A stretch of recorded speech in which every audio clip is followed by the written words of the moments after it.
दादा खेत से टमाटर तोड़कर लेकर आ रहा था, तभी तेज बारिश होने लगता है। फिर दादा भीगे हुए टमाटर को सुखाने के लिए धूप में फैला देता है। तभी कुछ तोते आते हैं और दादा के टमाटर खाते हैं और कुछ लेकर चले जाते हैं। दादा शाम को देखता है कि ज्यादातर टमाटर गायब हैं, तो वह बहुत गुस्सा हो जाता है और गुस्से में आकर बदला लेने के लिए सारे टमाटर पर जहर की दवा छिड़क देता है। लेकिन तोते के बजाय दादा की ही गाय गलती से आकर टमाटर खाने लगती है। तभी दादा यह देखकर घबरा गया और उसे रोकने की कोशिश करने लगता है, लेकिन इतने में गाय की तबीयत खराब हो जाती है और वह बेहोश होकर गिर गई। उसके बाद दादा उसे मरा हुआ समझकर गाय को धान के खेत में फेंक कर चला जाता है। अगले दिन धान काटने वाली मशीन ने उस खेत को भी काट दिया जिसमें गाय बेहोश पड़ी थी। लेकिन धान गिराते समय वही गाय जिंदा बाहर आई, लेकिन उसका शरीर धान का बन चुका था। गाय को होश आते ही वह अपने घर दादा के पास भागते हुए वापस चली जाती है। फिर गाय ने दादा को सारी बात बताया, लेकिन दादा उसे अपनी गाय नहीं मानता है क्योंकि वह मर गई थी। फिर दादा उसे बहुरूपियां समझकर गुस्से में गाय को मारकर घर से भगा देता है।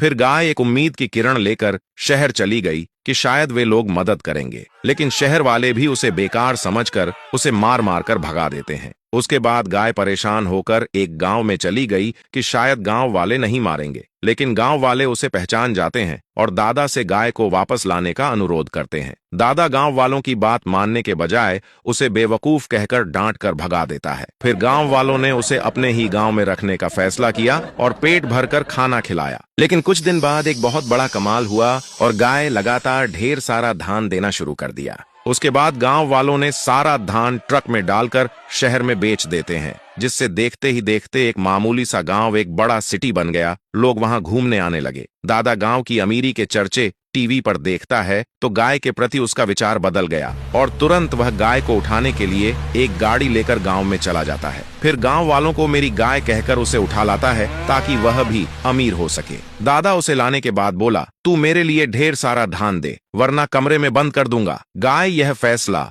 वीडियो देखने वालों के ऊपर छोड़ दिया और बोली, आप लोग लाइक सब्सक्राइब करके कमेंट यस या नो लिखकर बताओ कि दादा के लिए धान दूं या नहीं।